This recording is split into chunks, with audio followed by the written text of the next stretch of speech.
Hello दोस्तों, आज Pythagoras प्रमेय को हम लोग सिद्ध करेंगे कि एक समकोण त्रिभुज में कर्ण का वर्ग अन्य दो भुजाओं के वर्गों के योग के बराबर होता है। हमारे पास एक समकोण त्रिभुज ए बी सी है। इसमें दिया है त्रिभुज ए बी सी में कोण ए बी सी बराबर 90 अंश। इस त्रिभुज में कोण ए बी सी 90 अंश दिया हुआ है। इसमें हम एक रचना करेंगे। बी से एक लंब डालेंगे AC पर, BD लंब AC। अब इसको हल करते हैं। सबसे पहले दो कॉलम कर लेते हैं और ऊपर चित्र में ध्यान दीजिएगा, मैं दोनों त्रिभुज को अलग अलग दर्शा दिया हूँ जो समझने में आसानी होगा। सबसे पहले हम देखेंगे त्रिभुज ABC जो बड़ा वाला त्रिभुज है और त्रिभुज ADB में ये छोटा वाला त्रिभुज है। मैंने अलग अलग दर्शा दिया है, समझने के लिए आसानी होगी। कोण ABC बराबर है कोण ADB के जो 90 अंश का है, और कोण A दोनों त्रिभुजों में उभयनिष्ठ है।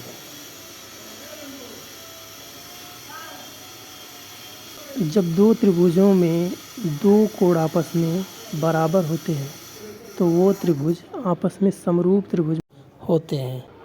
इसलिए त्रिभुज ABC समरूप त्रिभुज ADB।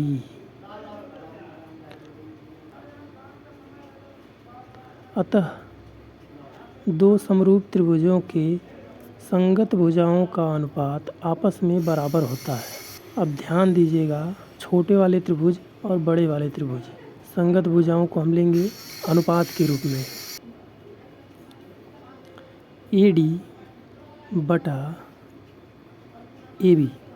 AD जो है छोटे वाले त्रिभुज का लंब है और AB जो है बड़े वाले त्रिभुज का लंब है। इस संगत भुजाओं का अनुपात इस प्रकार है, बराबर होगा AB बटा AC के। AB जो है छोटे वाले त्रिभुज का कर्ण है, AC जो है बड़े वाले त्रिभुज का कर्ण है। ये संगत भुजाओं का अनुपात है।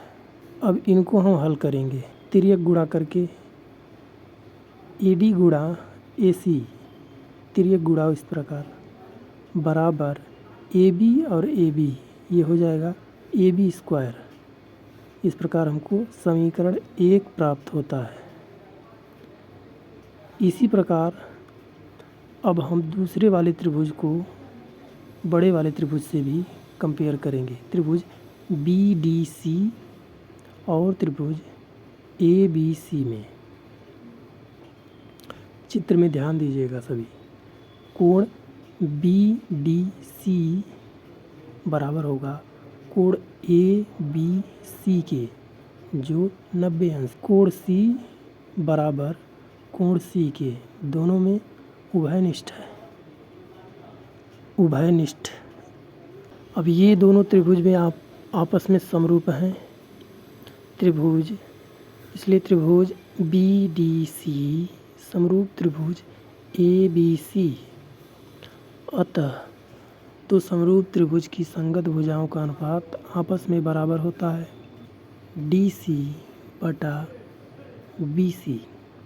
चित्र में ध्यान दीजिएगा, DC छोटे वाले त्रिभुज का आधार है, BC बड़े वाले त्रिभुज का आधार है।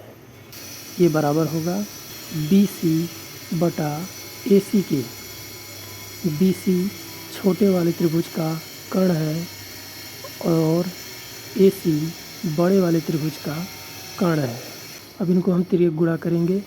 इस समीकरण 2 हो गया।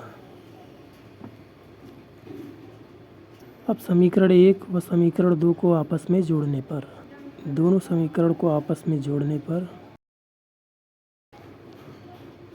AD गुणा AC प्लस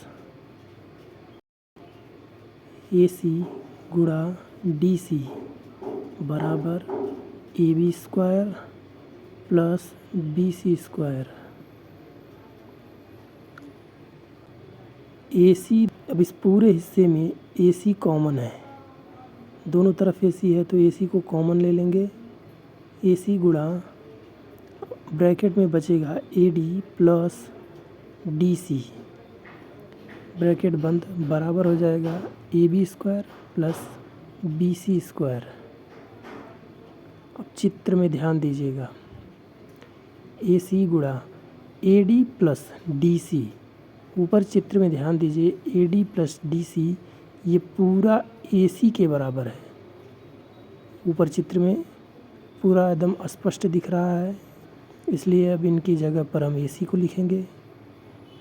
ए सी बराबर A B square plus C square. अब ये दोनों हो जाएंगे ए सी स्क्वायर बराबर A B square plus B C square. यही हमको सिद्ध करना था। समकोण त्रिभुज में सबसे बड़ी भुजा का वर्ग अन्य दोनों भुजाओं के वर्गों के योग के बराबर होती है। यही पाइथागोरस प्रमेय है। वीडियो अच्छा लगा हो तो चैनल को प्लीज़ सब्सक्राइब करें। धन्यवाद।